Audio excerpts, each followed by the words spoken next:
Now I will ask the representative of the country, which is the regional leader of GCD project, to share the contribution. Mr. Lőrinc Nasa from Hungary is not only a national MP, but also member of the Parliamentary Assembly of the Council of Europe. The floor is yours. Thank you very much. I would like to welcome you all and thank you for the invitation. I think it's really important from time to time that we pro-life and pro-family decision makers and NGOs come together in some form to strengthen our voice and to share good practices with each other. Let me tell you a story about my personal experience first. When my wife and I were expecting our first child, at the first medical examination, the doctor immediately asked us, "Are you rejecting it, madam?" Although we had been married for 2 years, we were still quite young. Everything was fine with the child as well. So the immediate reaction from the doctor shocked us and frustrated my wife a lot. It was bad for her, became it with a bad taste. What is the lesson about it? We need to change of attitude in every area.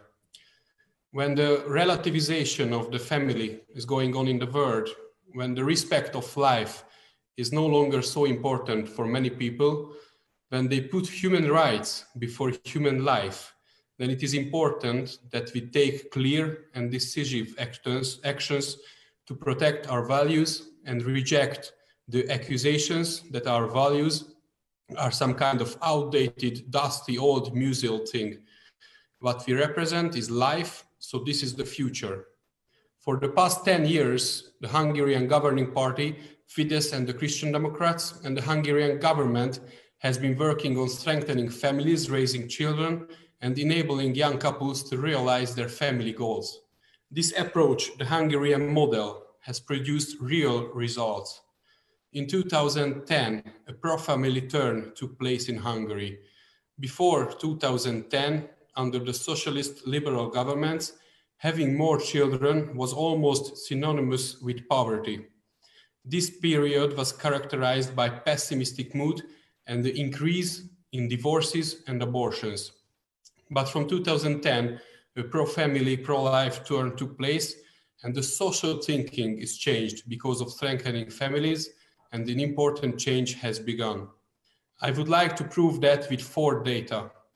While in 2010, the fertility rate was 1.23, according to the latest data now, it is 1.6, which corresponds to an increase of nearly 30%. This means that in 2011, there were 123 children in 100 families, and now it's 157. The latest Hungarian fertility rate data is the highest in 25 years. When in 2010, there were barely more than 35,000 marriages in Hungary yearly, in 2020, the number exceeded to 70,000.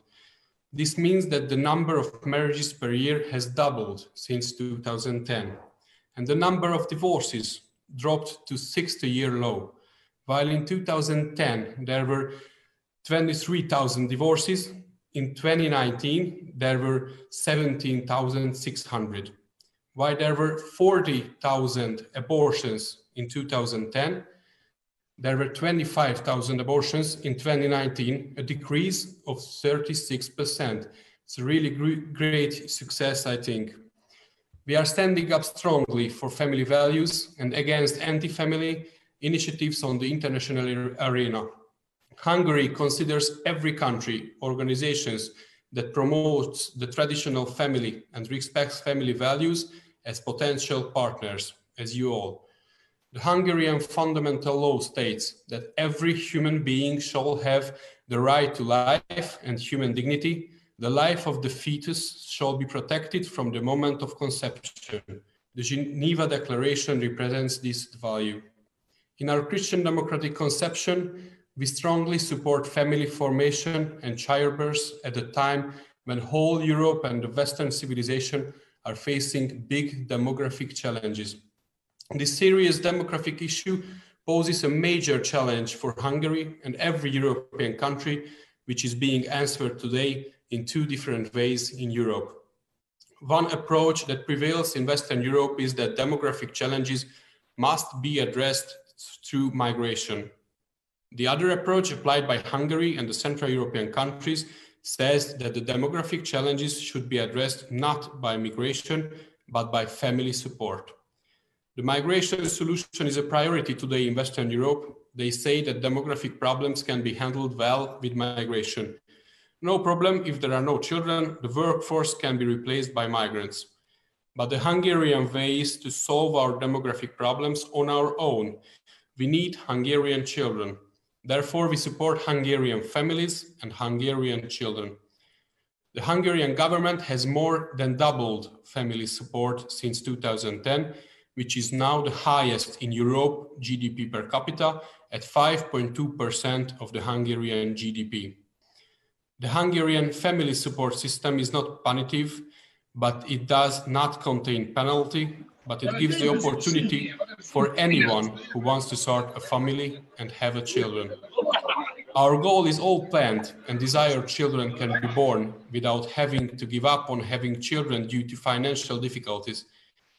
The precursor to our family support system was a national consultation in which we asked the Hungarian people what they think about the issue, because it cannot be imposed on them without the support of the people. One word about the Istanbul Convention as well. I was one of the submitters in the parliamentary resolution asking the Hungarian government not to ratify the Istanbul Convention. We Christian Democrats are firmly in favor of protecting women, working by all possible means to prevent violence against women, to help victims, and to apply strict criminal law measures against perpetrators. The only thing that matters to us is to provide real help, prevention and protection for victims of violence against women and domestic violence. This real help does not depend on whether or not a political convention has been ratified, but on the specific provisions of our legal system and the means by which the government helps the victims. In recent years, the penal code has been tightened countless times. We have launched victim support centers and we place great emphasis on prevention. All important and valuable part of the Istanbul Convention have already been transported into the Hungarian law. But we, as well as the great majority of the Hungarian people, reject stealthy gender issues and security risk. Protecting life is a priority. There are several ways to promote it through strengthening families, the training of health workers, the support of pro-life and pro-family NGOs, and the training of teachers, child protection professionals.